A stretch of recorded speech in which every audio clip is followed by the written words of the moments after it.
Welcome to another episode of Q&A with S&A. I'm Andrea. And I'm Shane. And today we're super excited to have in our podcast studio at our new office for the first time our Olympian, Tristan Carter. We'll call you our Olympian because you are. Thank you for having me back. That's the second okay. time. Yeah, well, we'll have you back anytime. Don't worry about that. We're fully on board with this interviewing Olympians for the podcast. Yep. If you can get any other Olympians as well, that might be cool. I'll see what I can do. Tristan, I don't want to dwell on the fact that you're an Olympian, but you are, and it is super cool. Have you got your tattoo yet? I haven't got my tattoo Are yet, you going to get it? I'm not. I probably won't get the rings. Yeah. But I'm going to get sort of a Paris-themed one. Yeah, awesome. Something awesome. a bit more subtle. It's a thing though, isn't it? Like do athletes talk about it? It's a big thing, yeah. Yeah. That's one of the top questions I get asked as well. Yeah, sorry. We've got that out the way now. So. Yeah, exactly. Well, see, this is the thing though. I think because I'm into tattoos and so are you, and Shane is not. So we can talk about this a little while because he'll get a bit cringe about the whole thing. What are your thoughts about like fans getting a Collingwood tattoo?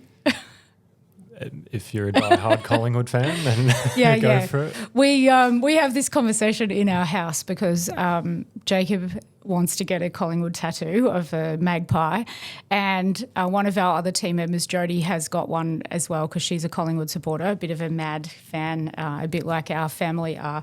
And so it's a bit of one of those things where you think, is it weird? Like, do you think it's weird? It's obviously not weird to get an Olympics tattoo if you are an Olympian because it's a bit of a rite of passage, right? Yeah. I think, sports teams, like some people, they love their sports team. You see a lot of tattoos of sports teams around, so it's a common thing. Yeah.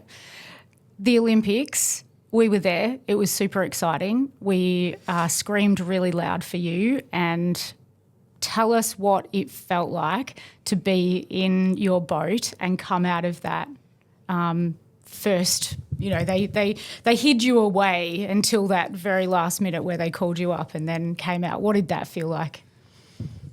I think surreal is an overused word and sometimes misused, but I think in that situation, it was almost the definition of surreal. Something I've never experienced before, something that well and truly exceeded what I thought it would be.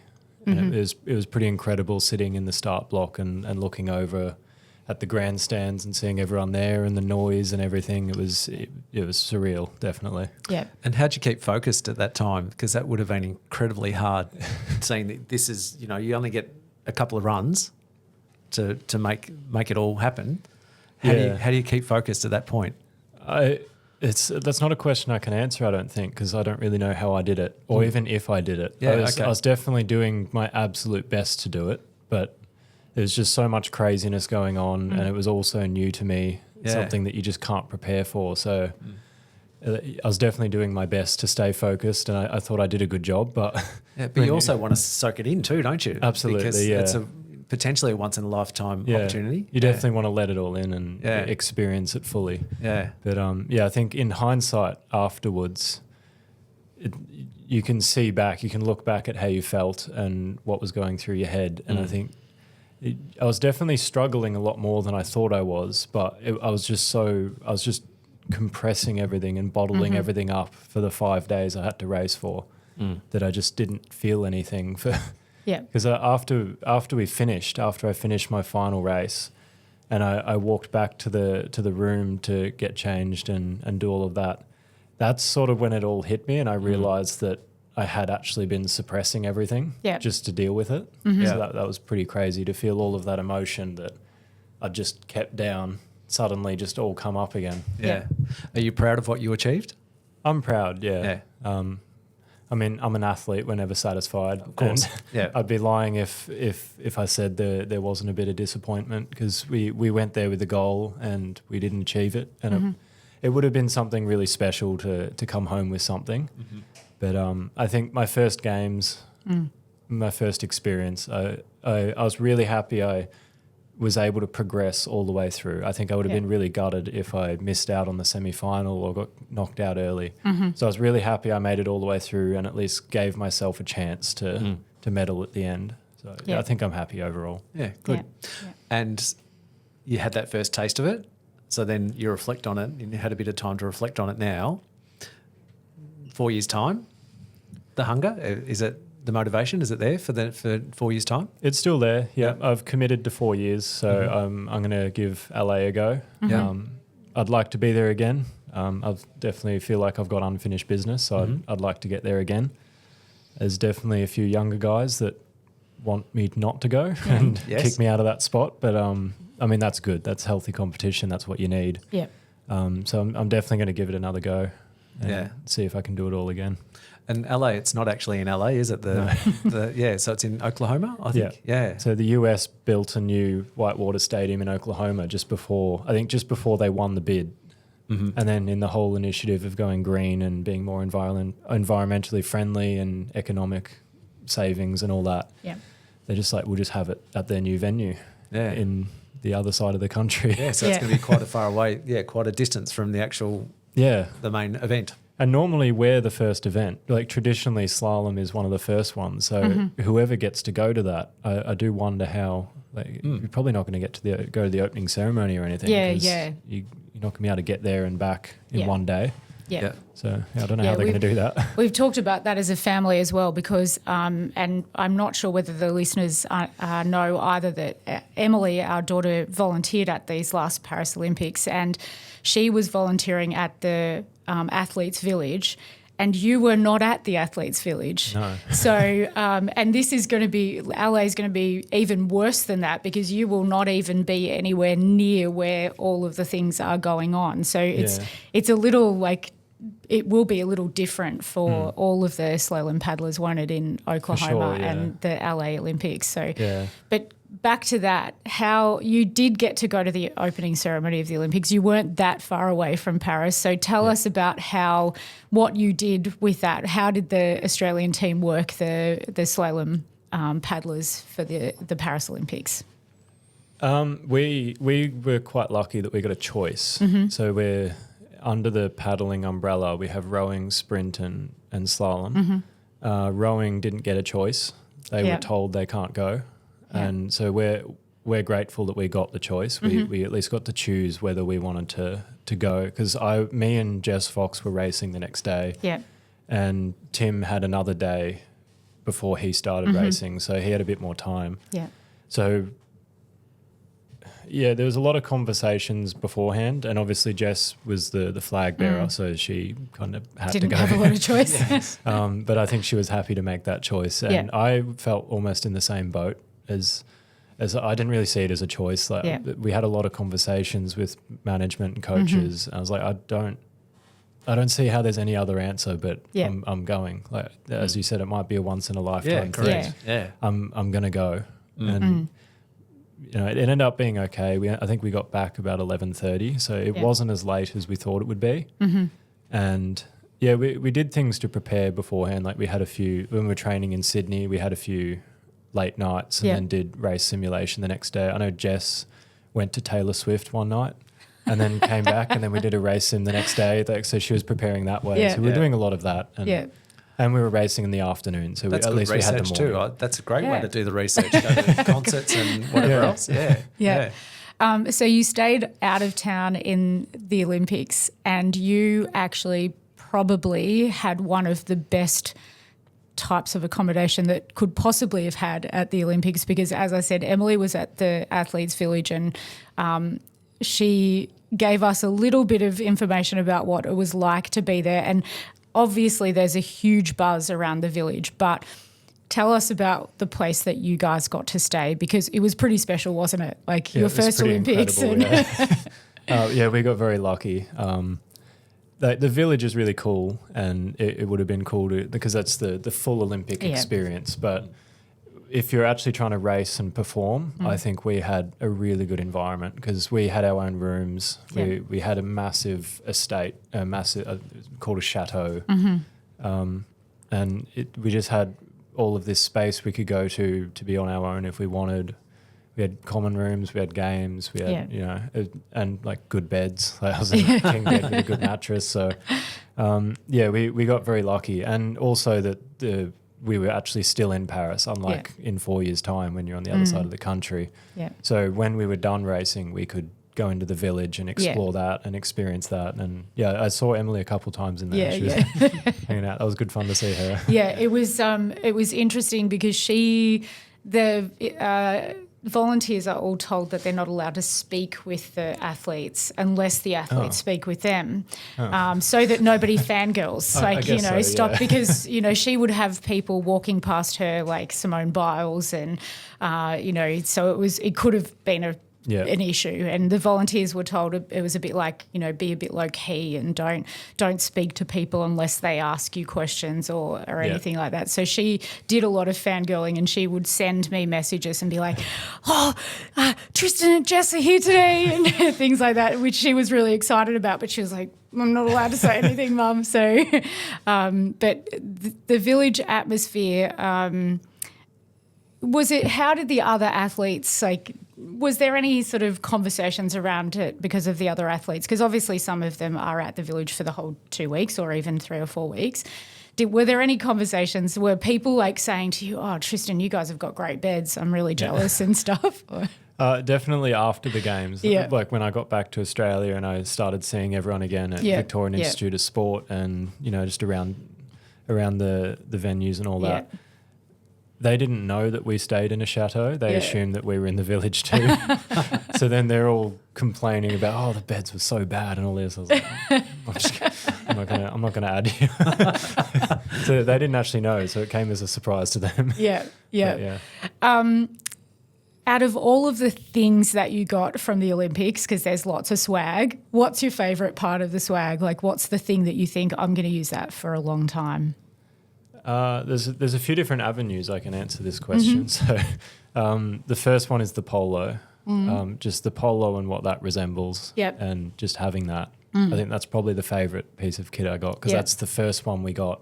Okay. And that's the one we got when we made the spot, and Anna Mears gave that one to us. Yeah.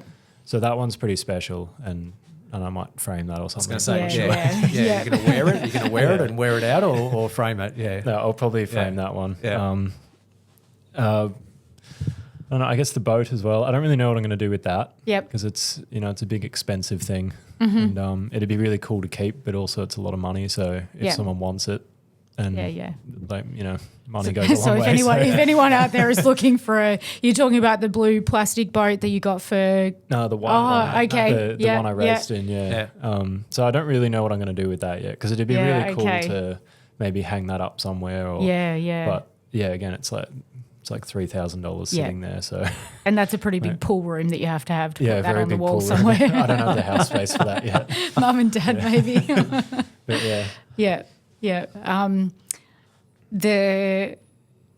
the atmosphere in the Whitewater Centre, we haven't ever been to an Olympics before, so it was our first experience as well as spectators.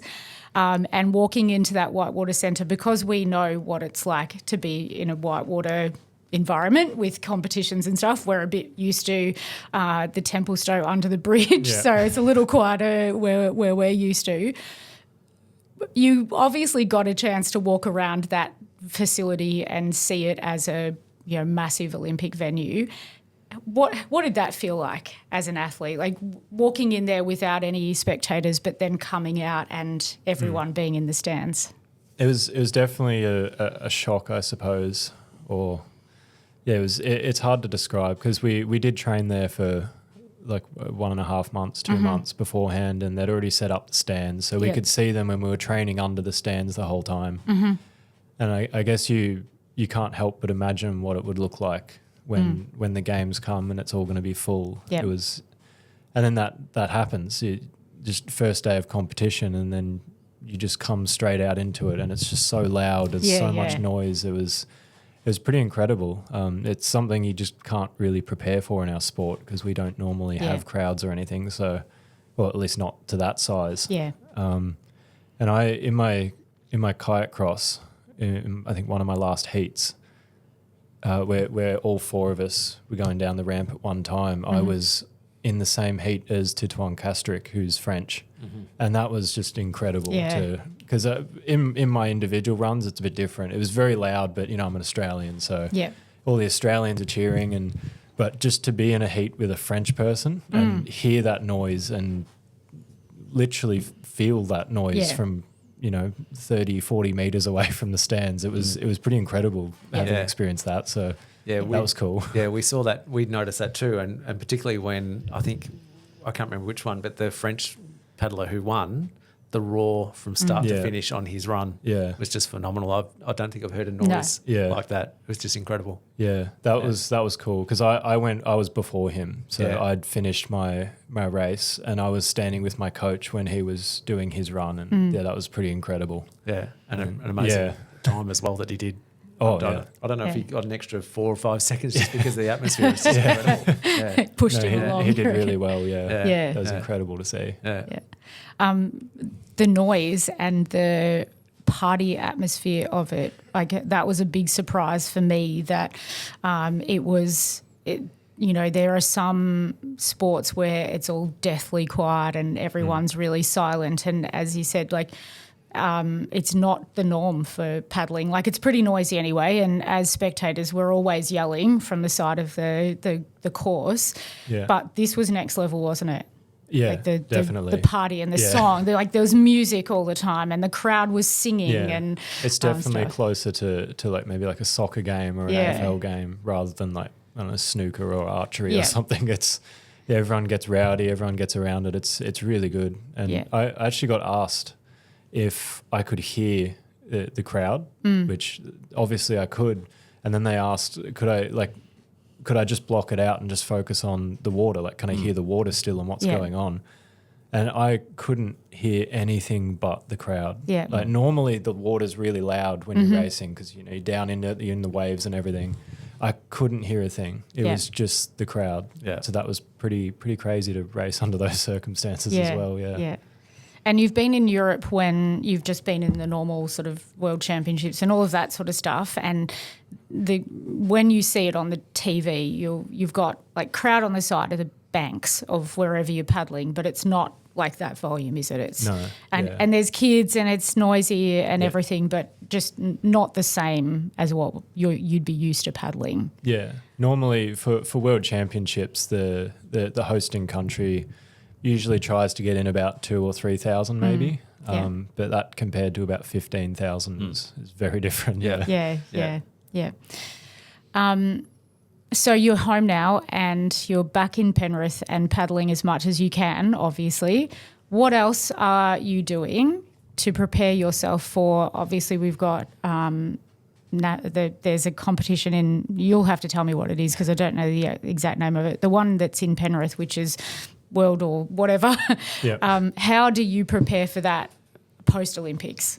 So are you talking about the World Championships or there's nationals or something coming up? What competitions are coming up? And we have World Championships in October next year. So that's a home World Championships. That's really cool. And then we have the selection for that event earlier in the year, January, February, which is also in Sydney and Penrith. Yeah.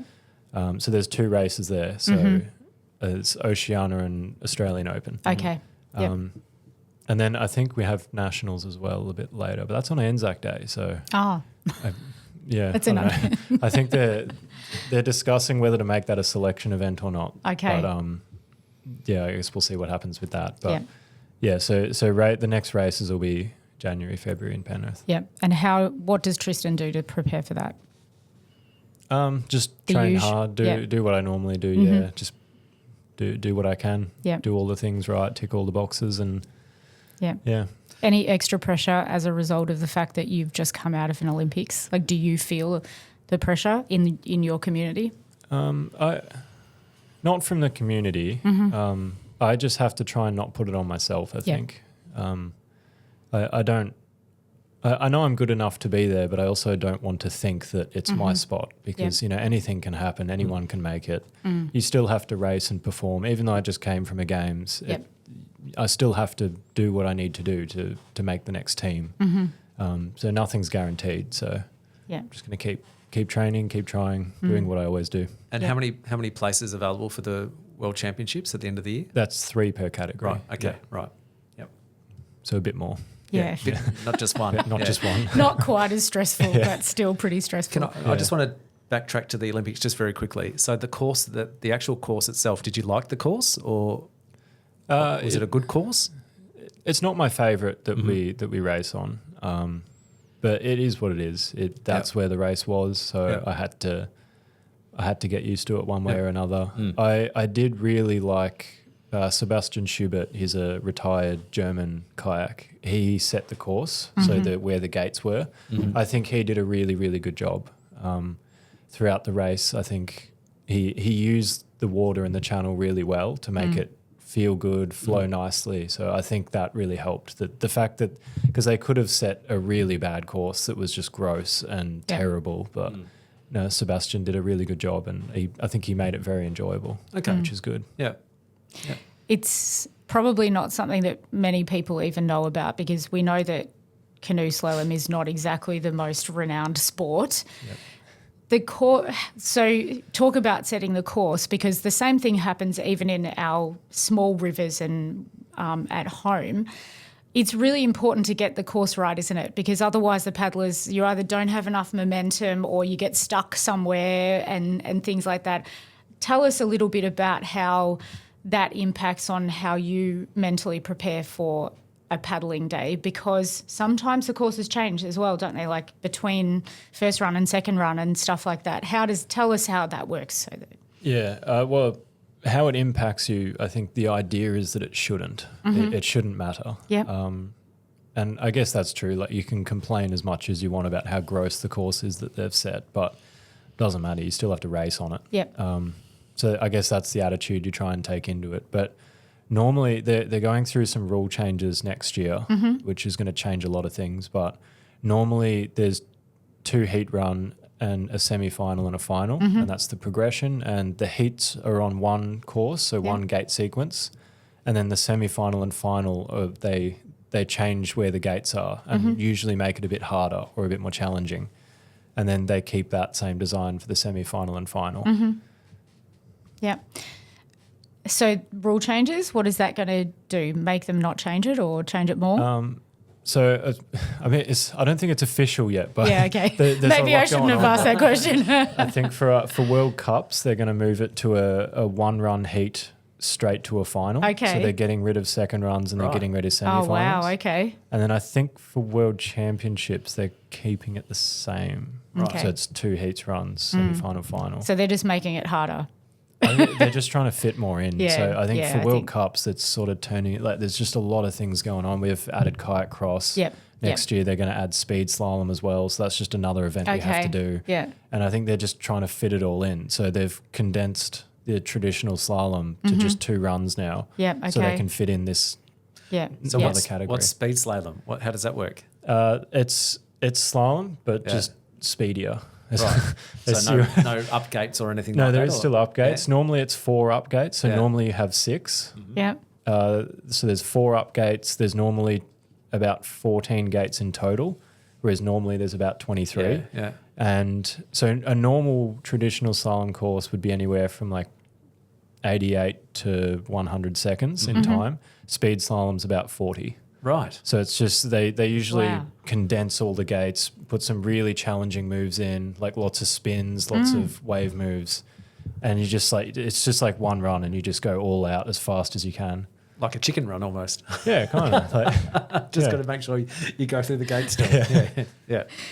That's that is incredible, actually, because I guess the whole point of it is that trying to make things a little more like interesting and exciting for, to attract people to the sport and things like that. So making it less long runs and stuff like that, I guess, is kind of that X Games kind of mentality, where if you make it really exciting and push hard, then people will watch it on TV and it'll all get very exciting. So I can understand why they're doing it, because it makes sense. That's the idea they it's an have, exciting sport as it is. yeah.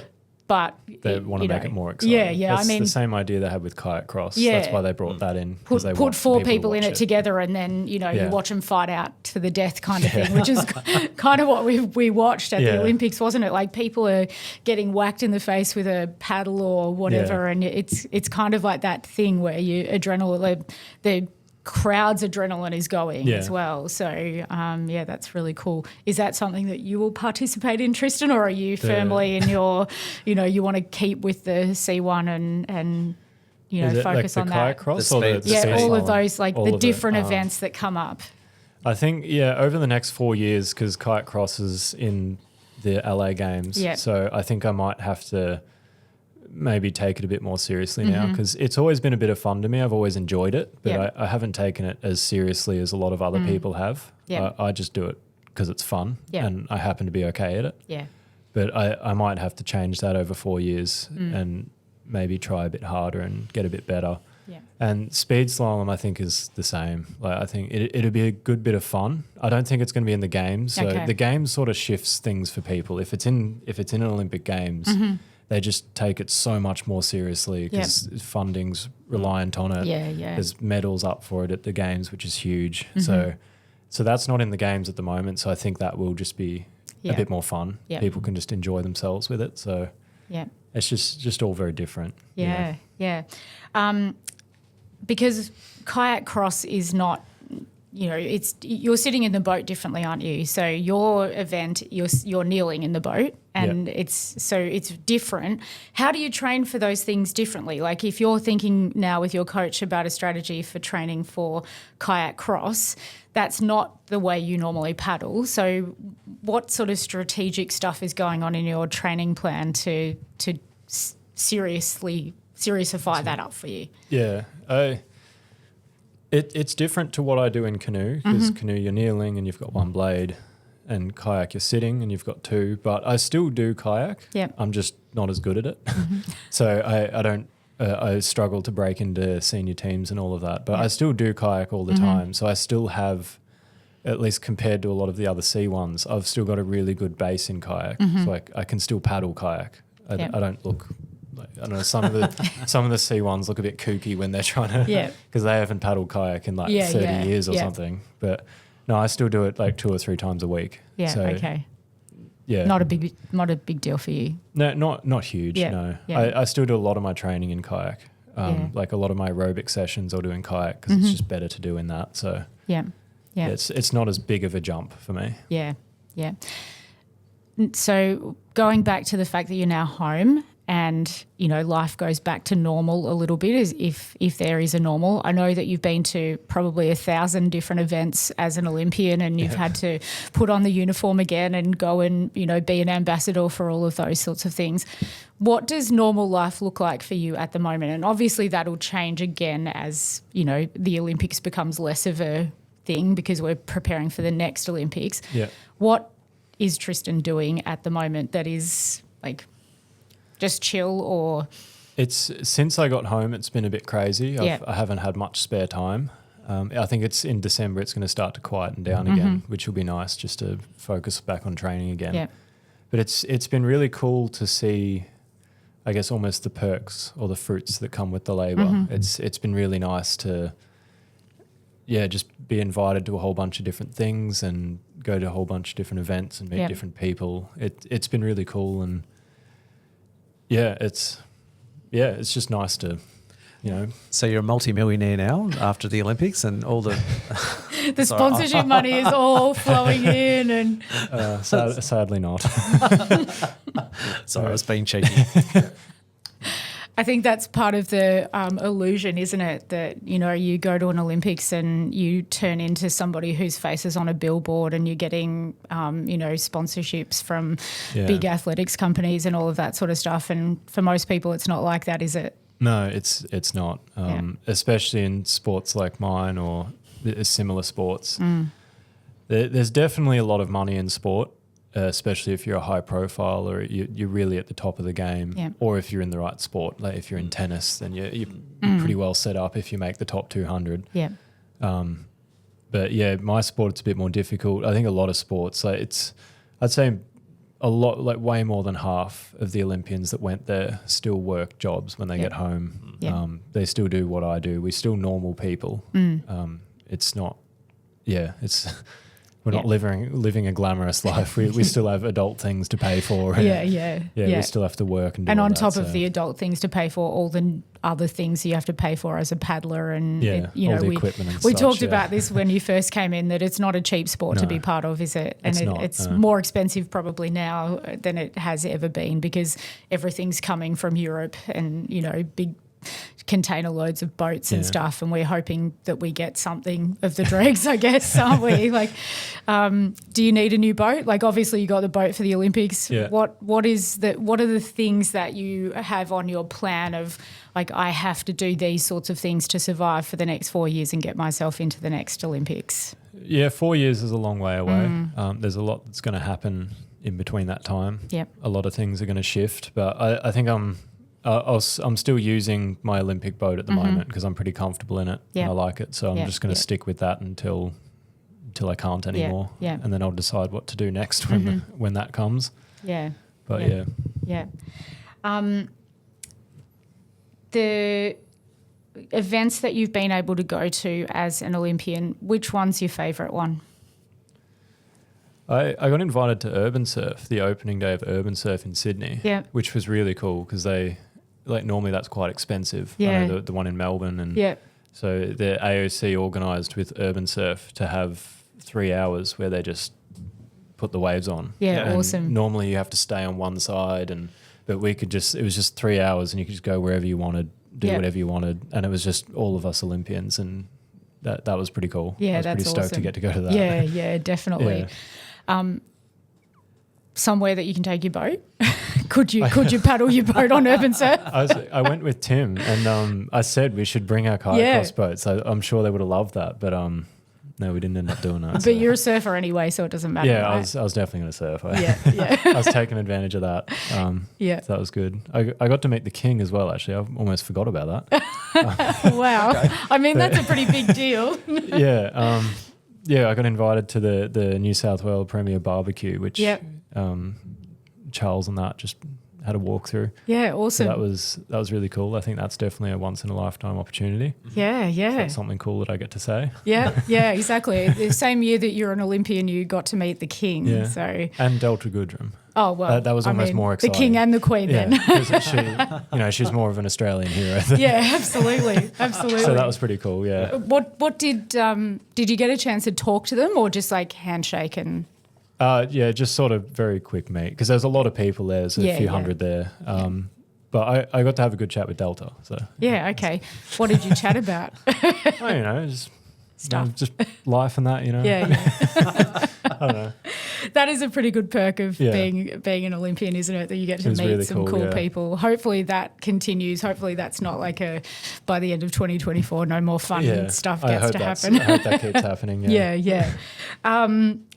The plan for next year, because obviously there's competitions and whatever that you need to do, the training program that you've got on, does it change at all? Do you just keep, getting at the same stuff, or what are you working on with your coach at the moment? You're always trying to evolve, and because obviously you're always trying to get better. So, some things need to change and give to be able to take a next step forward.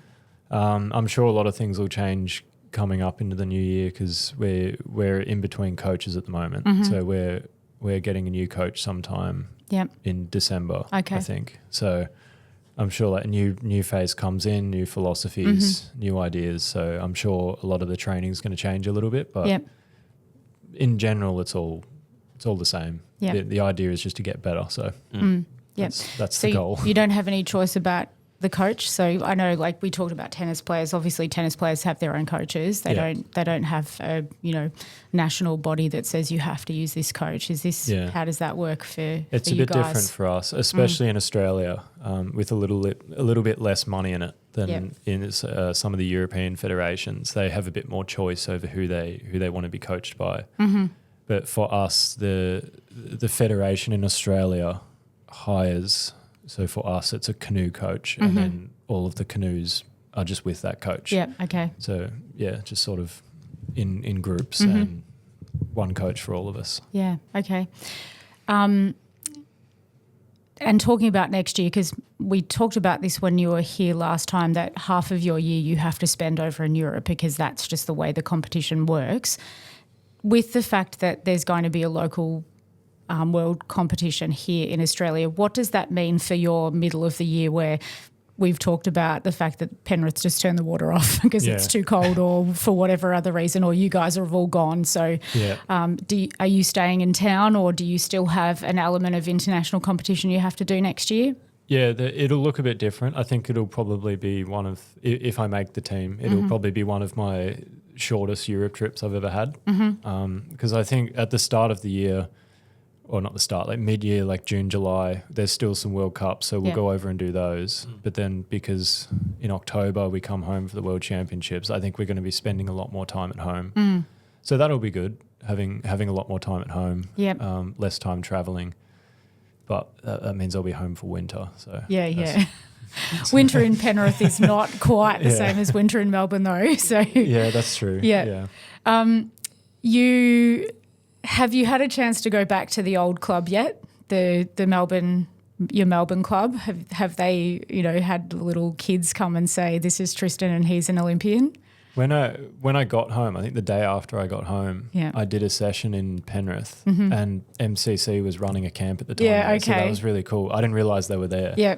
And that was really cool, seeing all the kids come up to me and all the parents come up to me. And so that was really cool. Yeah. It's a big thing, isn't it?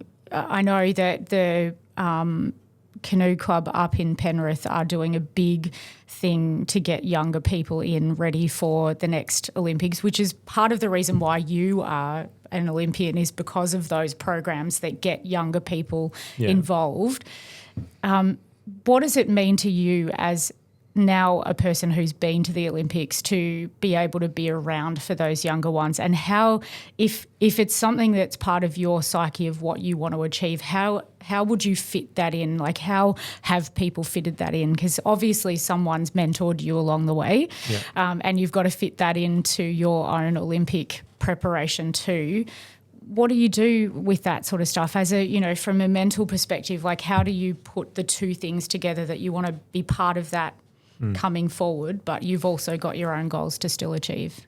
It's a big thing for me to, I really want to inspire younger kids to get into the sport and to maintain the sport, and not even just our sport, just any sport. Yeah. Like if they want to play tennis, then I'll encourage them to go for that. If they want to play cricket or whatever, I just really enjoy seeing kids be so motivated and inspired. So if I can help a kid with that, or if I can get a kid to be motivated about something like that, then that means a lot to me. So that it's definitely a big, like I've got my own goals, like you said, and I'm still trying to achieve those, but it's a big percentage of what I want to do and what I want to leave behind. Yeah. And especially as I get older, I think that'll just become more and more prominent.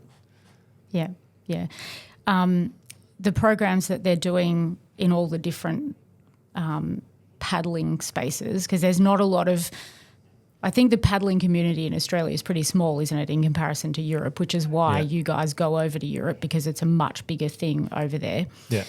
Have those clubs got programs in, to set up in place? I know Penrith obviously has, because, they've got Jess and Noemi, so it's not so hard for them to do the marketing around that. Yeah. But, Melbourne is kind of, the weather's a bit dull. We don't kind of have anywhere that you can paddle like Penrith. What do you do as a person from Melbourne to say, hey, let's do something in our community? Yeah, it's a Sorry big question. I think when I was growing up in Melbourne, it was really good. The culture we had in Melbourne, the system and the people we had around, it was a really nice environment to just enjoy yourself and have fun. Like we'd always go on camps up to Eildon, up to Big River, up to King River. We'd just always be doing something, and it was just such a fun environment, such a fun culture.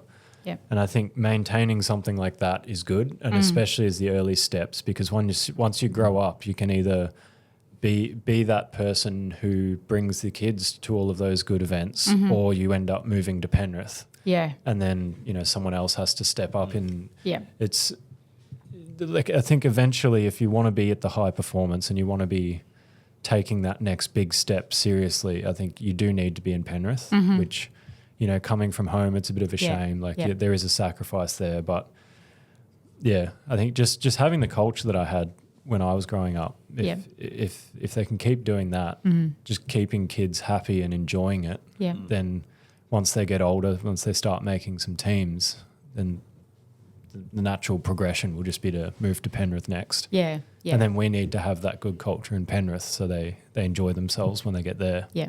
Yeah. And also when the Brisbane Olympics 2032, there's going to be a whitewater centre up in Brisbane too, isn't there? Is that right? Yeah. I think it's been approved now. Right. So I think they said it 2028, I think. Okay. They were going to try and finish it by. Yeah. So quite a bit before the games. But yeah. Because I think people who are listening to this podcast probably don't understand how hard it is to actually find somewhere to paddle when you're in Australia. Like, you've got to go to far-flung sort of places. And Penrith isn't exactly close to Sydney either. Like, it's a long way out. So it's literally as far out as you can possibly go without leaving Sydney. Yeah, it's I think the last suburb. Emily's been driving to Penrith from Canberra, and it's almost the same. Yeah. Like, you could live in Almost Canberra the and drive same to distance, Penrith. So it's tough to get to. And the same with our Victorian clubs. They have to go to Eildon really to get, half decent water.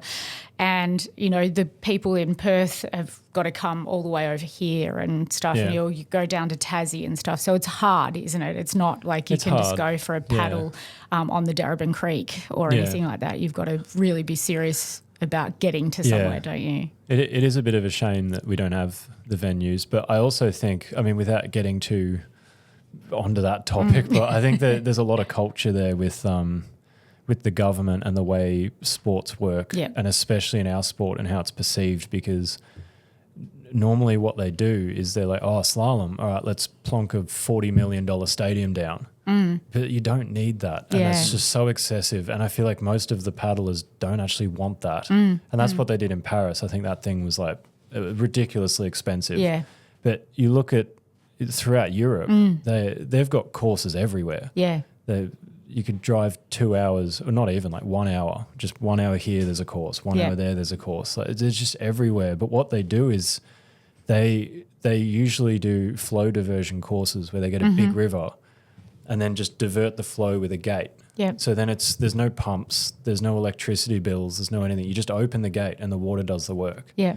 And those things are like 4 or 5 mil to build, which is a lot of money, but compared to 40, like the rest of the stadiums they're trying to build, and that's all you need. They're great courses. And if I think we've had trouble, we wanted to do that in Melbourne. I know Warwick wanted to do that in Melbourne, but they don't see it. Yeah. And like at Dights Falls, like it'd be so easy to do it there. Just divert the flow. There's a lot of backed up flow. Yeah, yeah. You could make literally a world-class course at Dights Falls, but they don't want to hear it, which is a bit of a shame, because it really wouldn't be that expensive, and I think it'd be great to have. But yeah, I think that what Emily feeds back to us is that, and she's spent a bit of time in the UK, and the casual paddling community, so not even competitive, but just creek paddling and river paddling, the fact that you're outdoors and you're breathing fresh air, and you can do it in the city. And I think that's one of the things with Dights Falls and with Templestowe as well, is that you can actually just go out there for a paddle on a Sunday morning, and it's really stress-free. Like, you can, even old blokes like Shane, get on the water at places like that and just paddle for fun. And I think that's probably what's missing a little bit from our mentality with regard to those sorts of things. You don't have to be building giant stadiums and, have that, because the kids will paddle wherever they paddle. Like, they just want to be with their friends paddling on a Sunday morning, which is why you get them go down to Dights Falls when there's been a big rain, because they're all like, oh my gosh, this is so cool. And look at us surfing the waves and stuff. And it is fun, and it's just a really good community. Like you said, one of the good things about the paddling community is how close-knit it is and how supportive they are of each other. And we'll probably end the podcast with this question, because there was a lot of people at Paris that had come to see you and to see Tim and Jess and Noemi paddle, and we all had the most ridiculous like hats and costumes and flags, and we were seriously some crazy stuff. Like we were even crazy, even Jay and I, sitting there in the pouring rain, getting completely wet, and then the 40-degree heat. Yeah, the next day was so hot. The support of the people around you, what does that mean to you? Like as a last thing to have a conversation about, because I know your mum got to go over and she was proud as punch. Like every person in the street in Paris knew that she was there to see her son paddle. What did that mean to you to have people there who you knew were there for you? Yeah, I think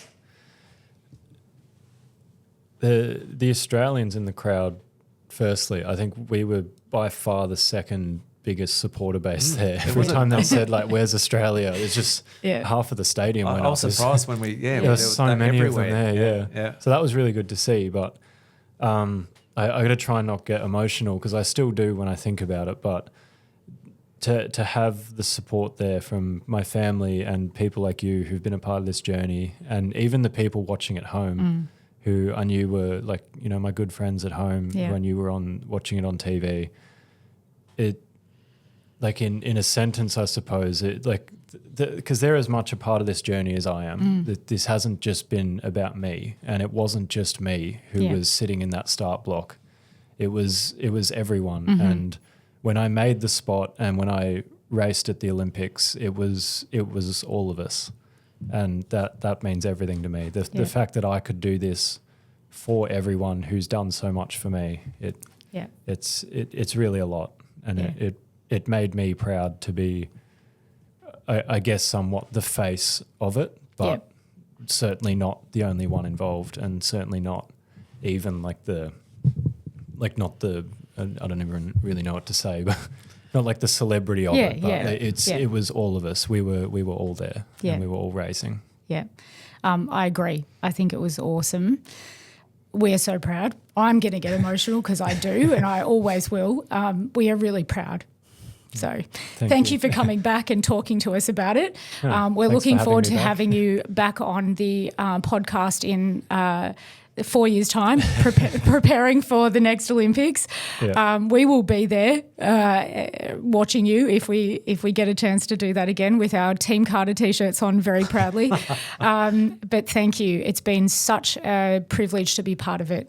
So thank you. And well done and congratulations. Congratulations. So much. Thanks, Tristan.